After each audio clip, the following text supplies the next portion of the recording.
Is the microphone on? Can everybody hear me? Okay, cool. Ooh, visibility. All right. So I was really excited to be invited to give a talk at a conference where the theme is visibility is a trap. I'm a big fan of Michel Foucault, the philosopher that quote comes from. And I thought this would be a good opportunity to apply Foucault's theories on visibility, the trappings of visibility, to social media. I'm a sociologist, particularly a social theorist, and I like to apply social theory to social media. And what I'm going to do today is going to be kind of a lightning round a little bit of different ways of approaching Foucault's theories of the trappings of visibility to social media. So I'm going to go through kind of a lot of different ideas and hopefully have a chance to expand on them a little bit more later on in the Q&A, or we'll see how it goes. So I think this also really dovetails well with John Armitage's really nice talk at the beginning, where he's really describing the trappings of visibility in a very structural way that I think really goes well with Foucault's early theorizing. And so maybe I will spend a little bit more time talking about how we could use Foucault's later theorizing on the trappings of visibility, having to do a little bit more with subjectivity and consciousness and the way that we see the world, phenomenology, in addition to the structural concerns that are still important. And ultimately, the point here is going to be that visibility itself isn't the trap, but what we do with visibility. The sort of social structures that it's rung through. How social media is designed is what is trapping about visibility. And maybe we could even, in line with the conference title, Improving Reality, think about how social media can be redesigned and rethought to make social media maybe a little bit less trapping. So this is where the line visibility is a trap comes from. I had to reread the famous Panopticon chapter from Foucault's Discipline and Punish when I was asked to talk here, and so I just took a picture of the book there. So there's visibility is a trap, and this line comes from right at the beginning of the Panopticon chapter, where Foucault's talking about what the Panopticon is, and really he's talking about a historical moment, a very specific point in history where you see the emergence of a prison, not a dungeon. So before you have dungeons, and dungeons are a trap, they exert social control, power through hiding, through darkness, through invisibility. And then you see the emergence of a prison, which puts the prisoners on full display of the guards. And really any prison, but the ideal is this Jeremy Bentham's vision of a perfect prison where the prisoners are under full display from guards. And in fact, they don't even know if the guards are in the tower, the cells. You probably all had to in first year undergrad, had to read the Panopticon chapter. I don't have to do the whole spiel. But the point is that the visibility, that the fact that the prisoners were visible, that was the form of social control. That was the trap. Visibility itself is the trap rather than the model of the dungeon where you hide the prisoner and make them invisible. So visibility is used as a form of social control, and the social control is created by an architecture of power. That is, Foucault's talking about technology, not just in what has wires and circuits, but he would consider architecture as a form of technology, in fact, a form of power. The fact that all your chairs are facing me is an architecture of power, one that privileges me. You're all having to watch me. And so these are the sorts of things that Foucault is talking about, and that's at the level I think we should be talking about technology and power. Language as a technology, social norms as a technology, not get too caught up in the things with glowing screens on them. And for Foucault, he's not talking just about prisoners in this chapter. He's also, the chapter ends with the famous line where he says, well, isn't it interesting that our schools and our mental hospitals and our prisons all kind of look the same? They're all similar architectures of power. They all don't say similarly in front of a crowd, that's too hard. They all have the feature of using architecture to put people that you want to control on full display. Okay, so in all of these instances, visibility is the trap, and Foucault sees this as a great model for all of society. This isn't just those institutions, especially when you come, I live in New York or coming to London, seeing all of those security cameras. everywhere that Foucault described as being panoptic, today we see tons of security cameras, and that's no coincidence. So there's Foucault in his library, and I think what's important is that surveillance scholars have largely moved on from the panopticon as the only way of talking about surveillance. A lot of people in the news media, they'll just say panopticon anytime they mean surveillance. Well, it's a really particular type of surveillance. It's when those guards watch the prisoners, when the few watch the many, and the visibility is conspicuous. That is, the prisoners really feel the gaze. They see the tower, and it's that gaze from the authority, from the few onto the many, that leads to self-policing. Okay, that's panoptic surveillance. Not all surveillance is panoptic. If you don't know that the NSA is wiretapping you, are you necessarily changing your behavior because of the potential surveillance? I think there's lots of different ways to talk about surveillance, and ultimately, if we're going to use the panopticon, I usually say that we should be asking panopticon for whom? I'm probably not changing my behavior a whole lot because of authorities watching me. And that's a privileged position. But other people have social vulnerabilities. And those people are more likely to be watched, or more likely to be put on a watch list if they have family from the wrong areas of the world. And they are very aware of panoptic-style social control. And so really we should talk about who is under threat from panoptic social control. But ultimately, the point here is that visibility can be trapping. And that's something we can keep even from Foucault's earlier work in Discipline and Punish, where that line comes from, and look at how, even through the rest of his career, after this, he wrote a 3-volume history of sexuality at the end of his life. And I think that's what I want to spend the rest of my time talking about, where he's still describing how visibility is trapping. To understand Foucault, you have to, like Nietzsche before him, realize that everything that he's writing is centered on the fundamental link of knowledge and power, that the two imply each other, that with knowledge always comes power. In fact, the line visibility is a trap is pretty much rewriting the line that knowledge and power always imply each other. Right? Visibility is a form of knowledge. When you see somebody, you gain knowledge of what they're doing, and is a trap is describing social control, is describing power. So visibility is a trap literally means knowledge is power. And I think as Foucault moved past the panopticon in his later work, he's still on that link of visibility and power.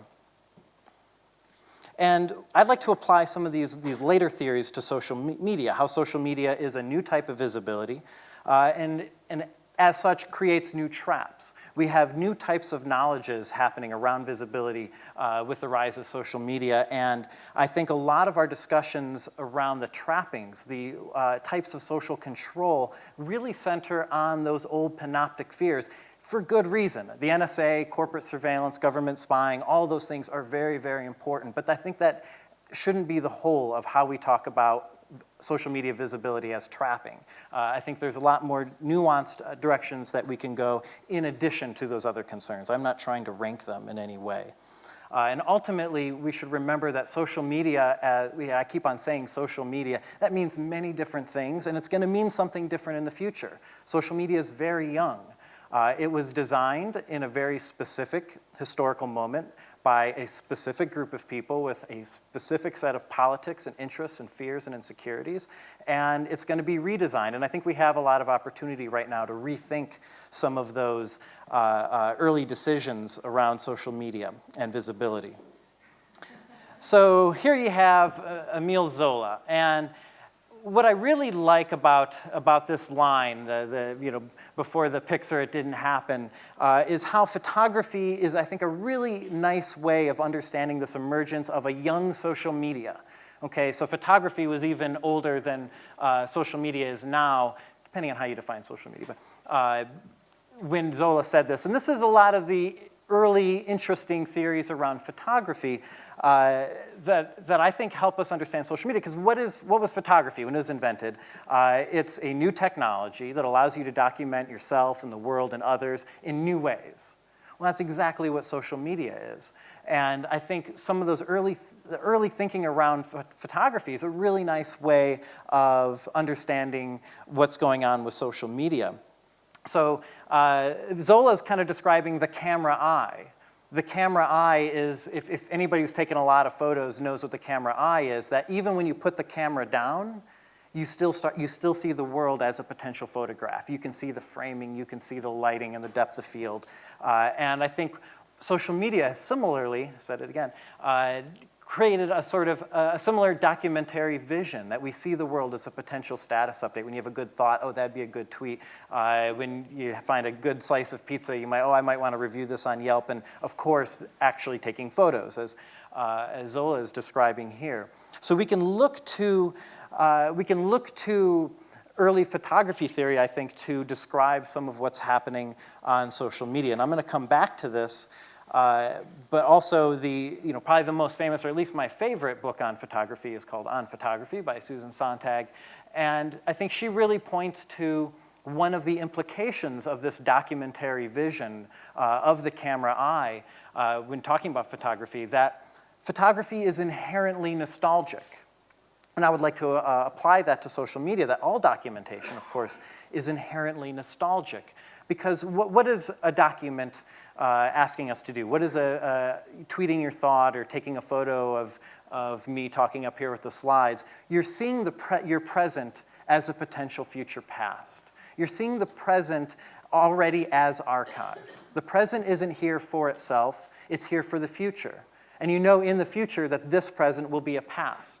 And we're always brought out of that, out of the awareness of the present as this kind of atemporal mismatch of the future and the past, always mixed up. And we can debate on how that's a trap, but whether that's good or bad. But the point here is that having this documentary machine in your pocket, where you can document your world and your present so many ways, changes how you see, how you experience the present. And I think that's one way that social media can be trapping, is at the level of conscious awareness.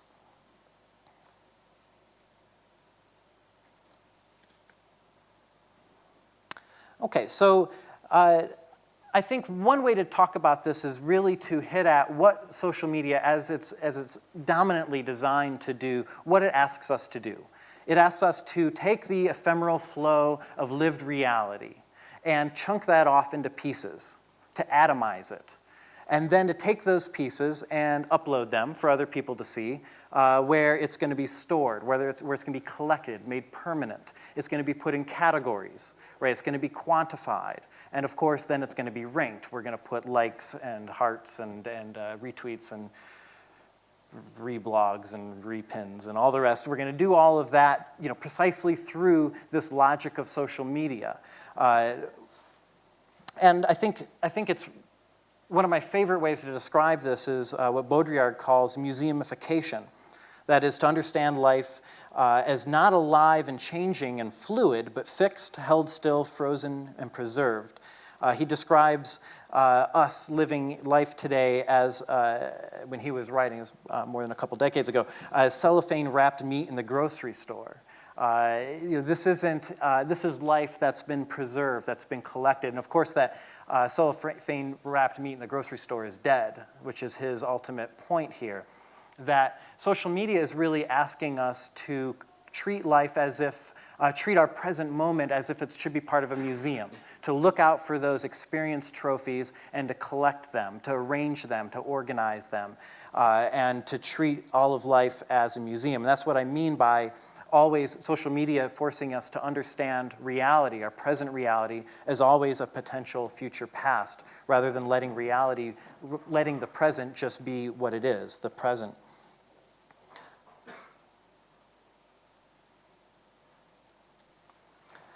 And I think this brings us to, this style of documentation brings us to Foucault's main worry in his history of sexuality.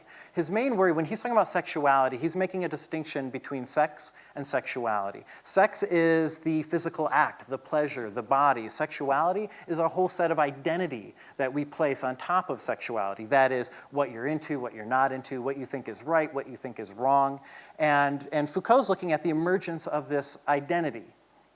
not the emergence of sex, but the emergence of sexuality and how that changes across time and culture, ultimately arguing that identity itself is very limiting, right? When you think of who you are, that also implies who you are not.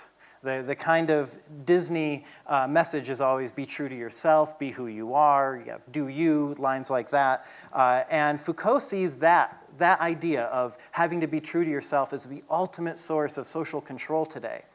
That you're always so fixated on yourself and who you are, that means you're simultaneously fixated on what you can't do, who you are not.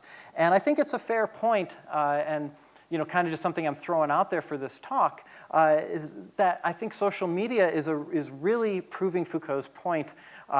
He argues that we're going to become more and more fixated on ourselves as a self. And what is Facebook if not that? It's really this complete obsession of creating a self, putting it out there, and fixating on it as a self, always worried about who you are.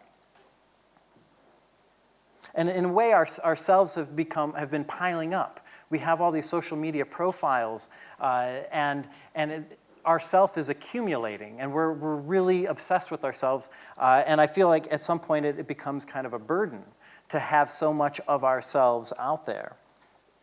And of course, all of this is accomplished through and with metrics, where we categorize and rank, create hierarchies around content. Everything that you put up is going to have a corresponding number of likes or retweets or reblogs and the rest, number of Twitter followers, things like that. And I think Foucault would argue, if he saw this, that social media metrics, that was the point of all of this. And all of this style of documentation that I've been talking about, it was a way to get us to the metrics. Because what do the metrics do? Every time you like something or choose not to like something on Facebook, you're training everybody else. This is a form of social control. You're saying, act like this, be likable. If I don't like something that you posted, I'm training you to not act that way.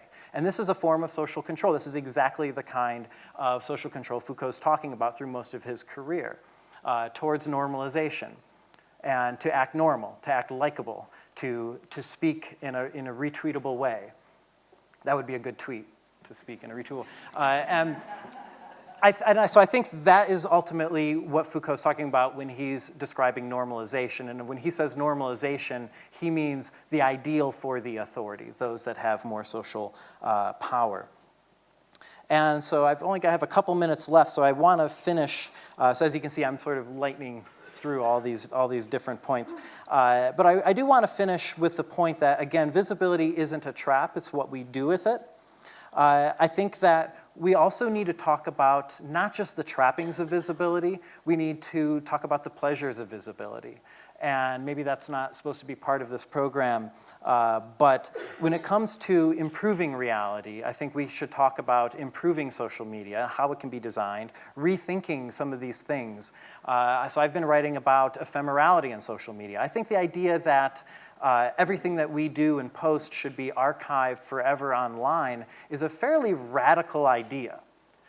This is the norm on social media. Would be like if you went to a coffee shop and were talking to somebody and they dropped a recorder on the table. That's how social media was designed. And then that tape is going to be kept forever.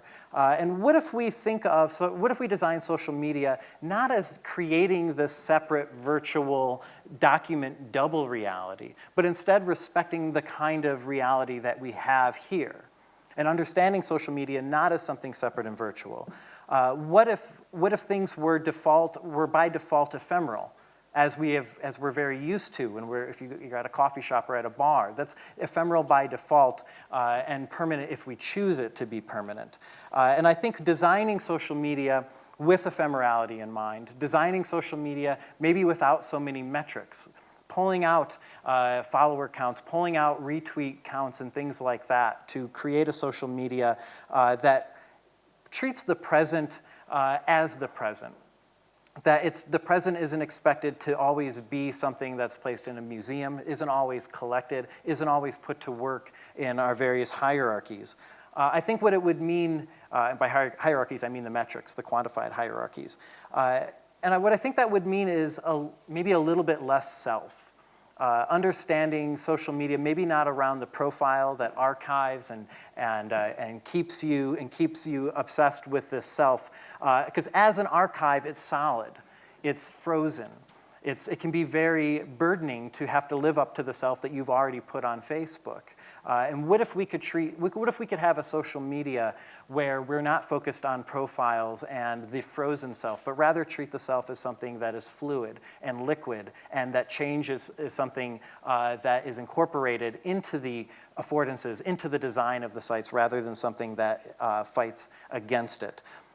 All of these forms of visibility that I'm describing in redesigning social media will come with their own trappings. Knowledge always leads to power. Visibility is always going to lead to forms of social control. But I think we need to work at minimizing these sorts of things. I think we can minimize our obsession with ranking people with various metrics, and I think we could minimize the idea that the self is something that needs to be broadcast and held frozen and still, but instead embracing identity change, identity difference, non-normative identities, and I think that's social media design from the perspective of social vulnerability rather than those that are most privileged by having a very public and visible frozen identity. So thank you.